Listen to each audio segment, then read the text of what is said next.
नमस्कार विद्यार्थियों, आप सभी का आपके अपने YouTube चैनल आरपीएससी विद नवीन सैनी में स्वागत है। विद्यार्थियों, आज हम पढ़ेंगे भारत के भौतिक प्रदेश। ठीक है, और भारत के भौतिक प्रदेश का ये पार्ट 1 है। ठीक है, पार्ट 1 है भारत के भौतिक प्रदेश को लेकर के। और वैसे ये अपनी क्लास नंबर 05 है इंडियन ज्योग्राफी की। ठीक है, इंडियन ज्योग्राफी पर ये अपनी 5वीं क्लास है और जो भौतिक प्रदेश है वो आज स्टार्ट कर रहे हैं। तो चलिए शुरू करते हैं। देखिए, अपना जो देश है भारत, तो भौतिक देखो कैसे है, थोड़ा मैं मैप में बताता हूँ आपको। देखो, एक अपने पास गूगल मैप है, यहाँ से आप इंडिया को देखिए ये इंडिया कैसा दिखाई दे रहा है आपको। आप इधर नई दिल्ली की तरफ, यहाँ पर ऊपर की साइड देखिए, ये नई दिल्ली, नेपाल, और ये इधर भूटान, बांग्लादेश, ये कोलकाता, इंडिया, हैदराबाद, बेंगलुरु। तो देखो नीचे की तरफ क्या है इसके, ये देखो ये पानी से घिरा हुआ है, पानी है, पूरा हरा भरा है। मतलब देखो हरियाली भी बहुत दिखेगी। एक सेकेंड रुकना, थोड़ा सा जूम आउट करता हूँ इसको। ये देखो इधर हरा है पूरा, ये हरा हरा खूब पानी पानी है। इधर देखो ये हिमालय है ऊपर की तरफ, तो ये पहाड़ियाँ वगैरह। और इधर राजस्थान देखो, ये सूखा। अब राजस्थान में जैसे जैसे पश्चिम साइड जा रहे हैं, देखो ये बीकानेर, जोधपुर आपको दिखाई दे रहे हैं। कुछ समय बाद आपको जैसलमेर भी दिखेगा, देखना। तो अब इस साइड क्या मामला है, ये देखो ये पूरा सूखा है।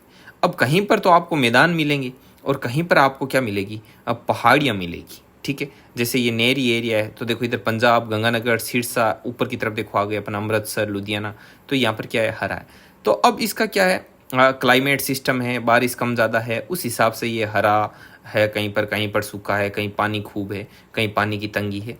तो इस चीज़ को अपन क्या करेंगे, एक एक करके और अपन पढ़ते जाएंगे। ठीक है, तो चलिए चलते हैं वापस। अब देखो, देश के, अपने भारत देश के लगभग 10.6% भाग पर तो पर्वत है, 18.5% भाग पर पहाड़ियाँ हैं, और 27.7% भाग पर क्या होता है, पठार है, और 43.2% भाग पर मैदान विस्तृत है। तो मैदान तो आप जानते ही हो, सीधे खुले मैदान। अब पठार क्या होता है, पठार एक लंबा चौड़ा एक ऊंचा भाग होता है, तो उसको बोलते हैं ऐसे पठार। मतलब अब ये पठार है ना, मतलब इसका तल और इसका तल ये पूरा ऊंचा आ गया।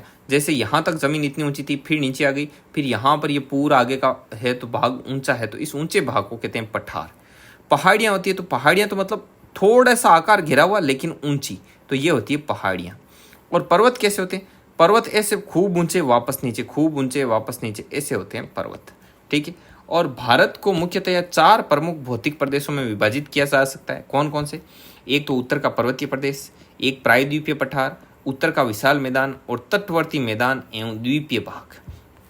ठीक है, अब ये उत्तर का मैदान आपको कहाँ से कहाँ तक मिलेगा, इनके बारे में अपन क्या करते हैं, एक एक करके अपन चर्चा करेंगे। ठीक है, तो चलिए चर्चा करना शुरू करते हैं। पहले मैं उत्तर का पर्वतीय प्रदेश बताता हूँ कहाँ पर है, ये मैप में देखते हैं। तो देखो, एक मिनट यहाँ पर आओ। ये देखो, ये वाला जो भाग है, इसको मैं थोड़ा ब्लू लाइन से कर देता हूँ, ये वाला। तो ये वाला भाग आपका कैसा कहलाएगा, ये भाग है, ये आपका उत्तर का पर्वतीय प्रदेश है, ये उत्तर का पर्वतीय प्रदेश। ठीक है, आगे बात समझ में। और ये है आपका प्रायद्वीपीय भाग। ठीक है, ये वाला प्रायद्वीपीय भाग, और ये इनके बीच में है ये मैदान। ये नदियों द्वारा लाई गई जो मिट्टी है वो यहाँ पर बिछा दी जाती है, और यहाँ पर क्या बनता है, मैदान। और ये होता है नंबर 4 तटीय भाग, क्योंकि इधर पानी है, ये अरब सागर आ गया पूरा पूरा, और ये इधर क्या है आपका, ये बंगाल की खाड़ी वगैरह आ गया, इधर ये बांग्लादेश आ गया। तो ये जो एरिया है, इस एरिया को मैं पिंक कलर से दर्शाता हूँ। ये जो खाली खाली एरिया है 4 नंबर का, इसको बोला जाता है तटवर्तीय मैदान, तटीय मैदान। तो इसको वापस चलिए नोट्स में देखिए। तो उत्तर का पर्वतीय प्रदेश देख लिया, प्रायद्वीपीय पठार देख लिया, उत्तर का विशाल मैदान, और तटवर्ती मैदान एवं द्वीपीय भाग। तो तटवर्ती मैदान, द्वीपीय भाग वो देख लेना। उत्तर का विशाल मैदान है, मैंने बताया था नदियों द्वारा है, तो कौन कौन सी नदियां हैं, सिंधु का मैदान है, गंगा ब्रह्मपुत्र का मैदान है, उत्कल का मैदान है उड़ीसा में। ठीक है, प्रायद्वीपीय पठार में कहाँ है, यहाँ पर पर्वत है और पठार है। और उत्तर का जो पर्वतीय प्रदेश है वो हिमाचल, ये 3 भागों में बांटा गया है, एक हिमाचल में, एक ट्रांस हिमालय में, और एक पूर्वांचल की पहाड़ियों में। तो पूर्वांचल की पहाड़ियों में आपकी आ जाएगी वो 7 सिस्टर्स। ठीक है, तो देखो जैसे मैं यहाँ पे बता देता हूँ, जैसे ये भाग है, तो ये अपना ऐसे क्या कहलाता है, ये ऐसे ऐसे हिमालय। तो ये आपका ये वाला जो भाग होगा ना, इसको पूर्वांचल की पहाड़ियाँ बोलेंगे। ठीक है, और ये इधर नदियों का मैदान रहेगा, तो हिमालय, फिर ट्रांस हिमालय, तो इन सब को भी अपन देख लेंगे। ठीक है, तो अपन आगे बढ़ते हैं। अभी एक एक पढ़ेंगे ना तो सब समझ में आएगा। सबसे पहले उत्तर का पर्वतीय प्रदेश देखेंगे। ठीक है, सब देखेंगे एक एक करके, पहले मोटे मोटे तौर पर यहाँ पर बताया है। अब देखो, उत्तर का पर्वतीय प्रदेश है वो 3 भागों में डिवाइड है, एक हिमालय, एक ट्रांस हिमालय और एक पूर्वांचल की पहाड़ियाँ। भाई सबसे पहले तो यही उठाएंगे ना, सबसे पहले एक, फिर उसके बाद ये, उसके बाद ये और उसके बाद ये। तो अब उत्तर का पर्वतीय प्रदेश उठाया है हमने यहाँ से, इसको थोड़ा सा रब कर लेते हैं, ठीक है। और उत्तर के पर्वतीय प्रदेश में हम सबसे पहले हिमालय, उसके बाद ट्रांस हिमालय और उसके बाद पूर्वांचल की पहाड़ियाँ पढ़ेंगे। फिर ये कंप्लीट होगा, फिर प्रायद्वीपीय पठार पर आएंगे, ऐसे अपना काम चलेगा। तो देखो अब इसमें अपन तीन हैं, हिमालय, ट्रांस हिमालय और पूर्वांचल की पहाड़ियाँ। अब ये हिमालय भी तीन भागों में है, महान हिमालय, लघु हिमालय या मध्य हिमालय और बाह्य हिमालय। इनको भी एक एक करके पढ़ेंगे। अब देखो भारत की जो ये पर्वतमाला है वो सिंधु नदी के मोड़ से प्रारंभ होकर ब्रह्मपुर नदी के जो ब्रह्मपुत्र नदी है उसके मोड़ तक फैली हुई है। कौन सी पर्वतमाला? जो ये आपकी हिमालय वाला ये भाग है ना, ये कहाँ से कहाँ तक फैला हुआ है? ये सिंधु नदी के मोड़ से लेकर के कहाँ पर, और ब्रह्मपुत्र नदी के मोड़ तक, ठीक है। पूर्व से पश्चिम दिशा की जो इसकी लंबाई है वो 2500 किलोमीटर है और चौड़ाई है वो 160 से 400 किलोमीटर है और 22 देशांतर रेखाओं में ये फैला हुआ है पूरा का पूरा। और औसत ऊंचाई है इसकी 600 मीटर, ठीक है। और ये पर्वतमाला भारत के 5 लाख वर्ग किलोमीटर में फैली हुई है। इसके उत्तर में तो तिब्बत का पठार है और दक्षिण में सिंधु, गंगा, ब्रह्मपुत्र, इनका क्या है, विशाल मैदान है। अब इसको देख लेंगे अपना, देखो ये उत्तर पर्वतीय प्रदेश इसमें आ गया। अब इसको आगे बढ़ते हैं। इसकी आकार है वो तलवार की भांति है। तलवार की भांति क्यों है? क्योंकि जैसे ये देखो ये मैप है, अब ये ऐसे है ना, ये तलवार की भांति मैप है, ठीक है। तो ऐसे है। एक चीज़ के लिए मैं माफ़ी चाहूँगा, थोड़ी सी मैं वापस बता देता हूँ। जो ये अपने मैंने ये लाइन पढ़ी ना कि ये पर्वतमाला सिंधु नदी के मोड़ से, तो सिंधु नदी के मोड़ से यहाँ से इधर से स्टार्ट होके और पूरा आगे तक ये ब्रह्मपुत्र, ये बोला ना आगे देखना, ये वाली लाइन ब्रह्मपुत्र नदी के मोड़ तक फैली हुई। तो ब्रह्मपुत्र नदी के मोड़ तक पूरा एंड तक यहाँ तक आ गया। तो इसका बोला है पूरे का, है ना। तो मतलब इस उत्तर पर्वतीय प्रदेश के बारे में बोला है, जबकि मैंने बोल दिया था कि हिमालय के बारे में बोला। तो ये उत्तर पर्वतीय प्रदेश के बारे में बोला है, सभी के सभी को कवर करते हुए, ठीक है। अब आगे देखिए, अगला है इसके आकार तलवार की भांति है। ये नवीन मोड़दार पर्वतमाला है, ठीक है। अब देखो अपन पहले समझ लेते हैं कि ये पहाड़ वगैरह बने कैसे। इसके लिए बताते हैं कि आरंभ में जो सभी स्थल थे ना, वो खंड एक जगह स्थित थे जिसे पेंजिया कहते थे। मतलब जो जमीन थी ना वो सारी की सारी, जैसे ये स्थल भाग है वो ऐसे था, इसको बोला जाता था पेंजिया, ठीक है। और जो पानी था ना इसके चारों ओर, इसको बोला जाता था पेंथालासा। पेंजिया के चारों ओर विशाल सागर था जिसे क्या बोलते थे, पेंथालासा। अब हुआ क्या था, कार्बोनिफेरस काल में महान भू संचलन के कारण पेंजिया के कई हिस्सों में दरारें आ गई। मतलब यहाँ पर क्या हुआ, ऐसे भूकंप टाइप आया, तो इससे क्या आ गई, इसमें क्या चल गई, दरारें चल गई। तो ये पेंजिया क्या होगा, कई टुकड़ों में बंट गया, ठीक है। तो पेंजिया दो भागों में विभाजित हो गया, एक तो उत्तरी भाग और एक दक्षिणी भाग। तो उत्तरी भाग को बोलते हैं अंगारा लैंड और जो दक्षिणी भाग था उसको बोलते हैं गोंडवाना लैंड, ठीक है, गोंडवाना लैंड। अब देखो अब हुआ क्या, ऐसे इसमें आई दरार, दरार आते ही ये दो टुकड़ों में बंट गया। फिर अंगारा लैंड अलग हो गया और गोंडवाना लैंड अलग, और इनके बीच में ऐसे ये पूरा क्या हो गया, 33 सागर। इनके विखंडन से जो ये सागर खुला, इसका क्या नाम दिया, 33 सागर। 33 सागर का खुलना, तो मतलब ये पेंथालासा था, ये खुल के ऐसे मिल गया इनके बीच में से, ऐसे हो गया। अब देखो अंगारा लैंड और गोंडवाना लैंड के मध्य विशाल जल राशि के आ जाने से वहाँ एक पर्वत सागरीय क्षेत्र का निर्माण हो गया, जिसे आगे चलकर 33 सागर कहा गया। तो ये 33 सागर बन गया। और जुरेसिक युग में क्या हुआ, गोंडवाना स्थलखंड भी कई हिस्सों में टूट गया और जिसका एक हिस्सा भारत का प्रायद्वीपीय पठार है। तो भारत का जो प्रायद्वीपीय पठार है वो किसका हिस्सा है, गोंडवाना लैंड का। ये गोंडवाना लैंड भी आगे जाकर क्या हुआ, कई हिस्सों में टूट गया, ठीक है। अब देखो आरंभ में अंगारा लैंड व गोंडवाना लैंड एक दूसरे से दूर हटते गए, जिसे 33 सागर का खुलना कहा गया।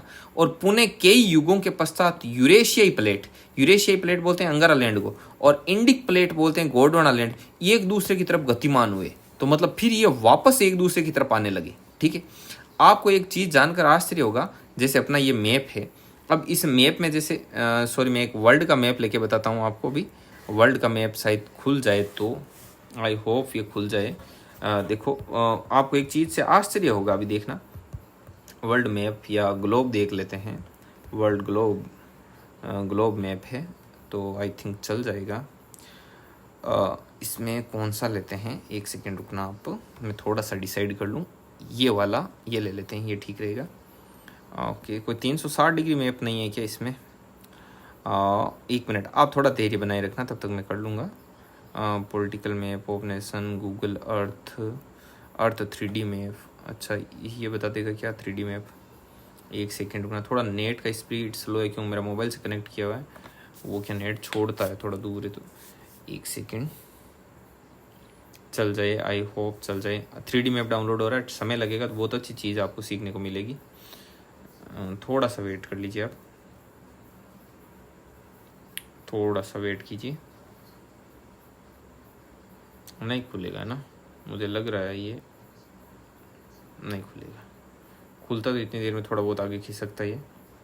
इसको छोड़ो, मैं फिर से खोलता हूँ दूसरी चीज़, दूसरे में देख लेंगे अपन।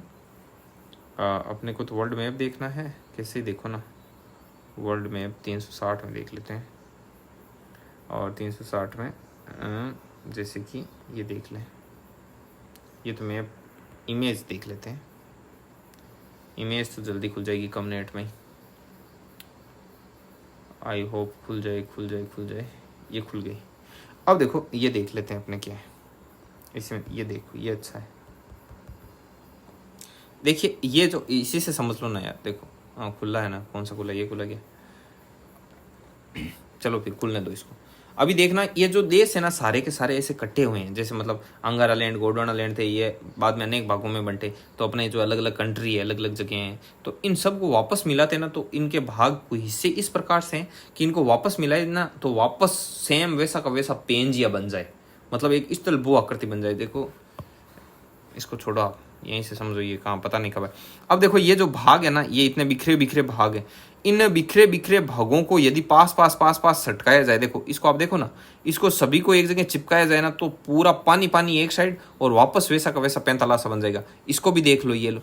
अब इनको ऐसे इमेज करो कि ये सारे पास पास आ रहे हैं, तो वापस क्या होगी, वापस वो की वो वैसी की वैसी जमीन बन जाएगी। जैसे कि ये वाला भाग है, चलो इसको रहने दो, अभी नहीं खुलेगा ये, इसका मूड ठीक नहीं है, ठीक है ना। तो अभी इधर आ जाओ वापस। तो यदि देखो ये जैसे ये पूरा वर्ल्ड का मैप मैंने ऐसे कर दिया, तो ये कुछ भाग कुछ ऐसे कुछ ऐसे कुछ ऐसे इस प्रकार हैं कि इन आकृतियों को वापस मिलाया जाए ना, तो सेम ऐसा बन जाएगा कि ये लो, ये वो आकृति, इसके चारों ओर क्या है, पानी है। समझ में आई बात। अब हुआ क्या, पहले तो ये गोंडवाना लैंड और अंगारा लैंड क्या गए, दूर दूर गए, ठीक है, ऐसे दूर दूर होते गए एक दूसरे से, ये इधर और ये इधर, मतलब कि ये इधर आता गया, ये उधर जाता गया। फिर क्या हुआ, एक समय ऐसा आया कि इसके पश्चात ये यूरेशियाई प्लेट अंगारा लैंड और इंडिक प्लेट गोंडवाना लैंड एक दूसरे की तरफ वापस गतिमान हुए, वापस दोनों एक दूसरे की तरफ आए। तो अब आप सोचो, जैसे कि ठीक उसी प्रकार जैसे एक नाली है, दो नाली के दोनों तरफ की दोनों दीवारें, अब इनको ऐसे पास पास चिपकाया जाए, एक से इधर से एक से इधर से, तो इसके बीच में जो भी मलबा, जो समुंदर है, जो कीचड़ है, ये सारा का सारा क्या होगा, जैसे ये चिपकेगी सारा का सारा ऐसे ऊपर आएगा और ऊपर आकर ढेर बन जाएगा, और इसी ढेर से हिमालय का निर्माण हुआ है। यही बात कहना चाहते हैं, ठीक है। इसीलिए बोलते हैं कि 33 सागर से किसका निर्माण है, ये जो अपना हिमालय इसका। तो अब गतिमान हुए। अब जब दोनों प्लेटों के मध्य 33 सागर में जमा मलबा धीरे धीरे ऊपर उठने लगा और इसी मलबे ने पर्वत का रूप धारण कर लिया और यही हिमालय कहलाया। आई बात समझ में।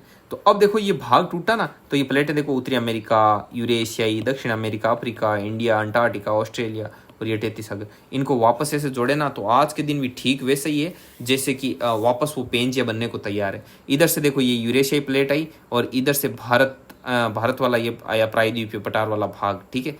और फिर ये आकर के और वापस ऐसे चिपका इसके ऐसे, तो ये मलबा आ गया ऊपर 33 सागर का मलबा।